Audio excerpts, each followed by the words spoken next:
Welcome to the show, guys. Excited to dive in today's show. We are talking about 4 players you should never draft again, that I will never draft again. Their career is done. They will never see the light of fantasy football points again. Well, maybe they will this year. 2 of them actually may do that, but I'm not paying the draft capital for them. So 4 players you should never, ever draft again. Am I emphasizing this point correctly? Because I'm going to go over why you have to stay away from these guys. Guys, it's very important you listen, you pay attention, because I assure you, you should never draft these players again. Now, if you are new to the channel or if you are a regular, make sure you guys smash thumbs up. It really helps the channel. Very important. And most importantly, guys, this is very important. Make it interactive, guys. Have some fun. Drop a comment. Go grab a coffee, grab a tea, grab whatever beverage of your choice is for this weekday morning here.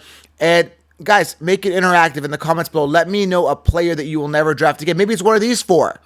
Let me know. Love to get your feedback below. All right, guys? So, also, very important, I'm wearing the t-shirt here, the 60-round draft solution t-shirt. Secure the solution, secure the championship, guys. Head on over to thefantasyfootballcounselor.com, or I've put a link here below. Secure the 60-round draft solution, guys. You will be light years ahead of the competition. Secure the solution, sleepers, breakouts, everything you guys need to crush your leagues. If you haven't got the solution yet, go get it now. It's available now, and I update that up until the season starts. You're going to have a printable cheat sheet, everything you guys need to crush your leagues, guys. I mean, the competition, there is no competition. You guys are going to crush them. It's only domination here with the counselor. All right, so let's dive into this. Let's talk about it. Make it interactive. Comment below. Smash thumbs up. Which player will you never, ever draft again? Love to get your feedback. First one here, guys, is Ezekiel Elliott. Ezekiel Elliott is washed. He is done. He's entering his 8th season. And we've seen a regression significantly over the past 3 to 4 years. Now, just to give you guys some context and perspective, in 2018, the man had 304 attempts and averaged 4.7 yards per carry. He was a true workhorse.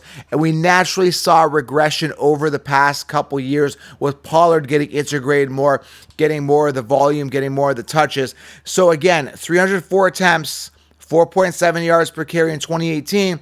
Last year, 231 attempts. That's like a 70 attempt drop. That's significant, guys. He went from workhorse to workless, right? Workless. 3.8 yards per carry compared to the 4.7 that he was averaging. Dropping in all categories, losing that umph, losing this, the pep in the step. Ezekiel Elliott is done. No matter where he ends up, at the time of this recording, he is a free agent. No matter where he ends up, he may be a thorn in the side of another running back. Maybe offering some, locker room experience, some veteran experience, but never will I put a guy like Zeke Elliott on my fantasy football team. Regression is here. It's been in effect for years, and he's going to lack that upside. So stay away from Ezekiel Elliott, okay? Never, ever draft him. Number 2 here, guys, never, ever draft him, is Dalvin Cook. Now, Dalvin Cook has only finished 1 season his entire career. That is absolutely insane, guys. Imagine only finishing one season your entire career. Now, he had his pinnacle year, his hurrah, his wow year in 2018. But again, even then, he missed like the fantasy football championships. He kind of screwed your team. He's entering his 7th season, guys. He's a free agent. Or not, he's a free agent. Sorry, he's on the Vikings now, but there's a chance he may be, as of June 1st, we're about a week or so away, there's a chance that Dalvin Cook gets acquired by another team. I think, again, similarly, he'll be in a committee.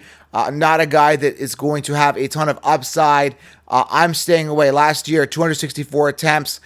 Finished 11th, guys, last year. 11th amongst running backs at PPR. Again, that's it, man. He peaked, actually, 2020, was his peak year. But again, just... he's not going to do it, guys. He's done. I never drafted him anyway because he couldn't finish seasons. And again, the seasons that he did, play a lot, he was missing your fantasy football championships and screwing you one way or another. So Dalvin Cook is a never, ever draft for me. Okay, the next 2 guys are interesting because they're first-round picks, first, second-round picks for this upcoming fantasy football 2023 season.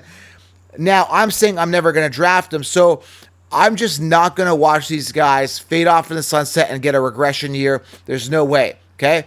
These 2 are very interesting. Now, again, before I get into these guys, make sure you guys smash thumbs up, drop a name below. Let's make this interactive. The first guy here is Devontae Adams. I'm staying away from the guy's entering not his first, second, third, or fourth season, not his fifth, sixth, seventh, or eighth season, not his ninth season, but he's entering his 10th season, guys. Davante Adams entering his 10th season, coming off not one but two pinnacle years. Guys, regression is here for a wide receiver who's still good but gets a significant downgrade at the quarterback position. I'm not sold on Jimmy G at all here. It is a decline. There's other options there. I'm staying away. I'm not paying the late first round, early second draft capital. Yes, you think you have a wide receiver one. I'm thinking I get a regression candidate. I mean, last year, what do you have? 100 receptions for 1,500 yards and 14 touchdowns. Not going to happen, guys. And if it does, I'm just not going to take a chance and say, hey, this could happen. He's still going to be on top of his game. I just don't believe he's going to be on top of his game. Again, I could be wrong. I was wrong about him last year. The reason he really thrived last year is because Renfrow and Waller were both hurt. It was kind of like a perfect storm for Davante Adams to succeed. The wide receiver core was banged up. It was a disaster because Renfrow was the wide receiver one in 2021 and Waller was the wide receiver one in 2020. Both those guys were banged up last year. Adams was a primary target getter, and that's just the way it worked out. It worked out for him. Good for him. Again, not going to happen again. I'm looking for a significant decline for Davante Adams this year, and I'm going to fade him, all right, significantly. All right, significant decline. All right, number 4 here. You guys know it. I talk about it all the time. I'm completely fading him. The guy I'm talking about is Austin Ekeler. I'm going to stay away from Austin Ekeler. The guy's entering his 7th season. He just got paid, I think, a couple million just to stay on the team. So they threw him a bone. I mean, they're not, the Chargers know better. Even though he's done really well for them, he was getting a lot of checkdowns. He was in a perfect storm last year. This guy was a backup to Melvin Gordon. We know how crappy Melvin Gordon of a running back he is, right? He sucks. This guy was a backup. He couldn't supersede Melvin Gordon for years. He came in as a backup. Last year, again, 915 yards. This guy can't rush for 1,000 yards to save his life. He makes it up in the receiving and the receiving touchdowns. I get it. He's done pretty well with the opportunity that he's been given. But again, 28 years old, 7th season now. And obviously the Chargers don't see the vision long-term with him. Why pay an old running back? He's 28 years old, same age as Zeke Elliott. Running backs that age are lucky to get an extra contract or an extra 1-year extension or something like that on a team where they come in as a backup or a locker room guy. Austin Ekeler is searching for that mega contract at his age. Listen, this guy was a benefit of a good offense that was using him with Joe Lombardi, offensive coordinator.